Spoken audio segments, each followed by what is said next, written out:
നമസ്കാരം. ഞാൻ ആസ്ട്രോളജർ വേണു മഹാദേവ്. നമ്മൾ ജ്യോതിഷ കൈറിലേക്ക് സുസ്വാഗതം.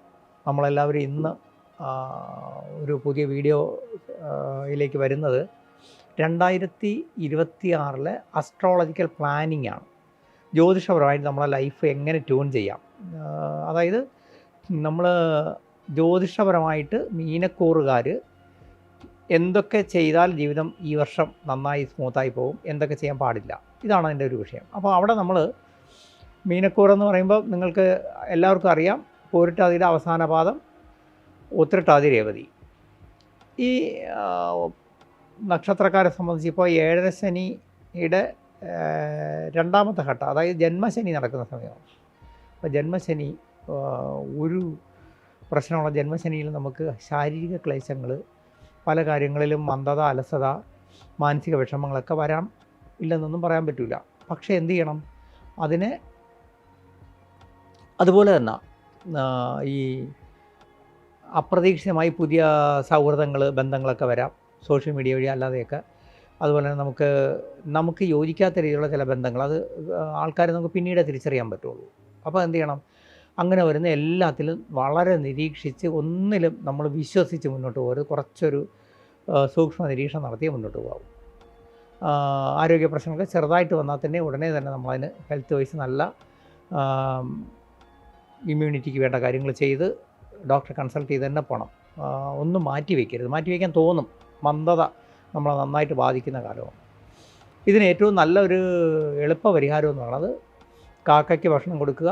അതുപോലെ തന്നെ നിങ്ങൾ ഈ നല്ലെണ്ണ വാങ്ങി ശാസ്താക്ഷേത്രങ്ങളിലോ അയ്യപ്പ ക്ഷേത്രങ്ങളിലോ ദീപം തെളിക്കാനായിട്ട് കൊടുക്കുക. മറ്റൊന്ന്, ജീവജാലങ്ങൾക്ക് അന്നം കൊടുക്കുക. വൃദ്ധരും അതുപോലെ തന്നെ വികലാംഗരുമായ ആൾക്കാർക്കും അങ്ങനെയുള്ള അന്തേവാസ സ്ഥാനങ്ങളിലോ ഒക്കെ അന്നദാനത്തിന് കൊടുക്കുക. അന്നദാനത്തിന് എടുത്തു പറയാൻ കാരണം, ധനം കൊണ്ട് ആരെയും സഹായിക്കരുത്. അന്നം, വസ്ത്രം ഇതേ ദാനം ചെയ്യാവൂ. ഇനി അടുത്തത്, അന്നദാനത്തിനായിട്ട് നമുക്ക് പൈസ കൊടുക്കാം, പക്ഷേ അത് അവിടെ റെസിപ്റ്റായിട്ട് എഴുതുക, അല്ലാതെ പണമായിട്ട് കഴിയുന്നത്ര ഈ വ്യക്തികൾക്ക് കൊടുത്ത് സഹായിച്ച് ശീലിക്കരുത്. ചിലർക്ക് അങ്ങനെ ഒരു ഇതുണ്ട്, ഒരാൾ കഷ്ടപ്പാട് എന്ന് പറയുമ്പോൾ കടം ആയിട്ട് കൊടുക്കുകയോ അല്ലെങ്കിൽ കടം മറിച്ച് കൊടുക്കുകയൊക്കെ ചെയ്യുക. അത് ഒരിക്കലും ചെയ്യരുത്. ധനപരമായ സഹായം ഒരിക്കലും ഒരു പുണ്യപ്രവൃത്തിയായിട്ട് ഞാൻ പറയുന്നില്ല. ഇനി അടുത്തത്, മീനക്കൂറുകാരെ സംബന്ധിച്ച് നിങ്ങൾക്ക് ഒരു ജൂൺ വരെ സമയം ഇങ്ങനെ ഒരു വലിയ ഗുണവും ദോഷവും ഇല്ലാതെ പോകുള്ളൂ. പക്ഷേ ജൂൺ കഴിയുമ്പോൾ കുറച്ച് കാലമായി ഉണ്ടായിരുന്ന എല്ലാ കഷ്ടതകളും ദുഃഖങ്ങളും മാറിക്കൊണ്ട് ഒന്നുകൂടി നിങ്ങൾ ഉയർച്ചയിലേക്ക് വരികയാണ്. അതിൻ്റെ കാരണം, വ്യാഴം നിങ്ങൾക്ക് പുണ്യസ്ഥാനമായ 5 വരുന്നു. അപ്പോൾ വ്യാഴത്തിൻ്റെ അനുഗ്രഹം ഉണ്ടാകാതെ ഉച്ചനായിട്ടാണ് വരുന്നത്. ഇത്തവണത്തെ അതായത് ജൂൺ 2-ാം തീയതി വ്യാഴം മാറുന്നത് ഏറ്റവും അധികം നന്നായിട്ട് ഗുണം ചെയ്യുന്ന കൂറുകളിലൊന്ന് മീനക്കൂറാണ്. കാരണം ഉച്ചനായിട്ട് വരുന്നു, 5 വരുന്നു. 5 എന്ന് പറയുന്നത് നമ്മുടെ മന്ത്രസ്ഥാനം, പുണ്യസ്ഥാനം, നമ്മുടെ ദൈവാധീനത്തിൻ്റെ സ്ഥാനമാണ്. നമുക്ക് നല്ല സന്താനങ്ങളെ കൊണ്ട് ഗുണം, സന്താനങ്ങൾക്ക് ഐശ്വര്യം, ഭാഗ്യം, ധനപരമായിട്ട് കടങ്ങളൊക്കെ നീങ്ങി നിങ്ങൾ ഉയർച്ചയിലേക്ക് വരും. ധാരാളം പുതിയ പുതിയ അവസരങ്ങൾ, ബിസിനസ്സിലെ ഡെവലപ്മെൻറ്റ്, പുതിയ എന്താ പറയുക, ബിസിനസ്സിലൊക്കെ നമുക്ക് എപ്പോഴും വിജയിക്കണമെങ്കിൽ ഫിനാൻസ് പാർട്ട്ണർമാരെ കിട്ടണം. അതൊക്കെ കിട്ടുന്ന സമയം പുതിയ പദ്ധതികൾ വരും. എല്ലാം നിങ്ങൾക്ക് ഏറ്റെടുത്ത് മുന്നോട്ട് കൊണ്ടുപോകാം, ഒരു കുഴപ്പമില്ല. ഈ ജൂൺ തൊട്ട് സമയം നല്ലതായിരിക്കും. ഒരു വർഷമേ അത് നിൽക്കുള്ളൂ, എപ്പോഴും അത് മനസ്സിൽ വെക്കണം. അതാണ് പ്ലാനിങ് എന്ന് പറയുന്നത്. അതായത് 2027 ഒരു ജൂൺ ജൂലൈ വരെയൊക്കെ നിൽക്കുള്ളൂ. അപ്പോൾ അത് കഴിഞ്ഞിട്ട് പിന്നെ വരുന്ന ഒരു വർഷം നിങ്ങൾക്ക് അത്ര നല്ലതല്ല എന്ന് ഇപ്പോഴേ വിചാരിച്ചോളൂ. അപ്പോൾ എന്ത് ചെയ്യണം, ഈ വരുന്ന ഒരു വർഷം നന്നായിരിക്കുമ്പം നമ്മൾ ഈ നല്ല കാലത്ത് നമ്മളെ സ്വന്തം കാര്യങ്ങളൊക്കെ നോക്കും. വലിയ ദൈവാധീനവും വർദ്ധിപ്പിക്കില്ല, മറ്റു കാര്യങ്ങളും ശ്രദ്ധിക്കില്ല. കാരണം നമ്മളെ സ്വന്തം കാര്യങ്ങൾ ഭയങ്കര ആസ്വദിച്ച് ജീവിക്കുക. അതുപോരാ, ഈ നല്ല കാലത്ത് തന്നെ ദൈവാധീനം വർദ്ധിപ്പിച്ച് ധനം വന്നാൽ അത് നിലനിർത്തി കടങ്ങളൊക്കെ തീർത്ത് നമ്മുടെ ജീവിതം സ്വസ്ഥമാക്കുകയാണെങ്കിൽ 2027 നിങ്ങൾക്ക് അന്ന് വ്യാഴം 6 മറയുമ്പോഴും കുറച്ച് ഗുണകരമായ രീതിയിൽ ജീവിച്ചു പോകാൻ പറ്റും. അതായത് തീരെ ലോയിലേക്ക് പോകത്തില്ല. മനസ്സിലായില്ലേ? ഫിനാൻഷ്യലി നമ്മൾ എപ്പോഴും ഫിനാൻസ് ഉണ്ടെങ്കിൽ ജീവിക്കാൻ പറ്റുള്ളൂ. ഫിനാൻസാണ് മനുഷ്യൻ്റെ ഏറ്റവും വലിയ ഒരു എന്താ പറയുക, നമ്മളെ നിലനിർത്തുന്നൊരു അവശ്യ വസ്തുവായിട്ടിന്ന് മാറിയിരിക്കുന്നത്. അപ്പോൾ അതിൽ ശ്രദ്ധിക്കാൻ പറ്റും. അപ്പോൾ ഇപ്പോഴേ ഈ വരുന്ന ധനത്തെ നമ്മൾ ഫ്രൂട്ട്ഫുള്ളായിട്ട് എവിടെയെങ്കിലുമൊക്കെ ഇൻവെസ്റ്റ് ചെയ്ത് അസറ്റാക്കി അല്ലെങ്കിൽ നാളത്തേക്ക് എവിടെയെങ്കിലും വെക്കുക. ആരും ധനപരമായിട്ട് സഹായിക്കാതിരിക്കുക. ഒരു ജൂണിന് ശേഷം ഞാൻ ഈ ഒരിക്കലും ഒരു വീഡിയോയിലും നിങ്ങൾ അപ്രതീക്ഷിതമായിട്ട് ലോട്ടറി അടിക്കും കോടീശ്വരനാവും ഞാൻ പറയത്തില്ല. ആ മണ്ടത്തരങ്ങളൊന്നും പറയാൻ ഞാൻ തയ്യാറല്ല. എന്നാലും ഈ 5-ലൊക്കെ വ്യാഴം വരുന്നതുകൊണ്ട് അപ്രതീക്ഷിതമായി ചെറിയ ചെറിയ ഭാഗ്യങ്ങൾ നിങ്ങളെ തേടി വരാം. അതുകൊണ്ട് വല്ലപ്പോഴും ഇരിക്കുക, അതൊരു ശീലമാക്കി മാറ്റരുത്.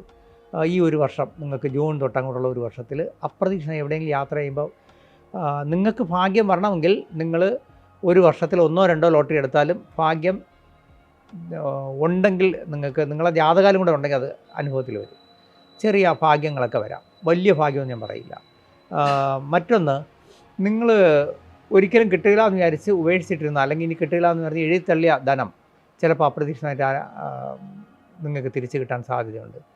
നിങ്ങൾ മറന്നുപോയ ചില വസ്തുക്കൾ അല്ലെങ്കിൽ റെക്കോർഡുകളൊക്കെ തിരിച്ചു കിട്ടും.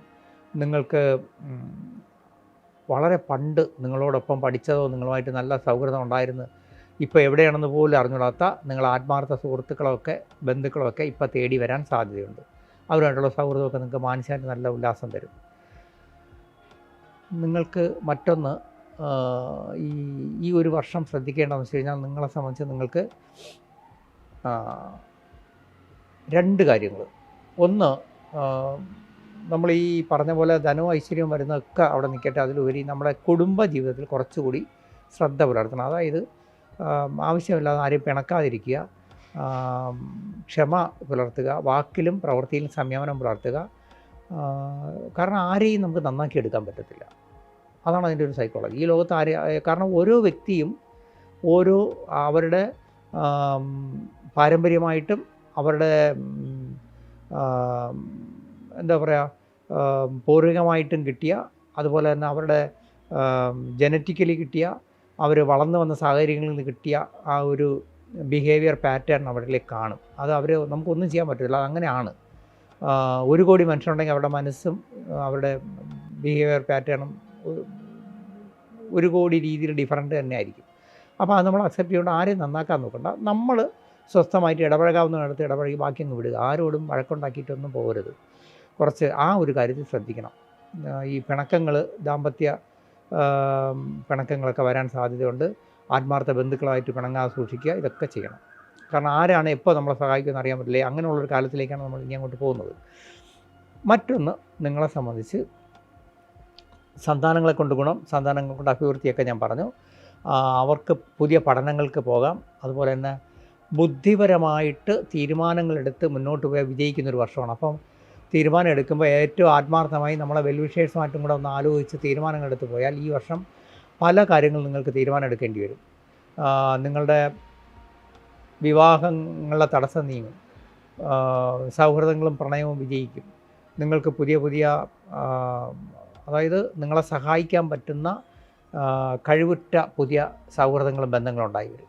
ഇതെല്ലാം പ്രയോജനപ്പെടുത്തിയാൽ ഈ ഒരു വർഷം നിങ്ങൾക്ക് നന്നായി വരും. അതുപോലെ തന്നെ സാമൂഹ്യ രാഷ്ട്രീയ രംഗത്ത്, അതുപോലെ തന്നെ കമ്മ്യൂണിക്കേഷൻ രംഗത്ത്, അതായത് മീഡിയ, കലാരംഗത്തൊക്കെ പ്രവർത്തിക്കുന്നവരെ സംബന്ധിച്ച് ഈ വർഷം ഒരുപാട് ഗുണം വരുന്ന വർഷമാണ്.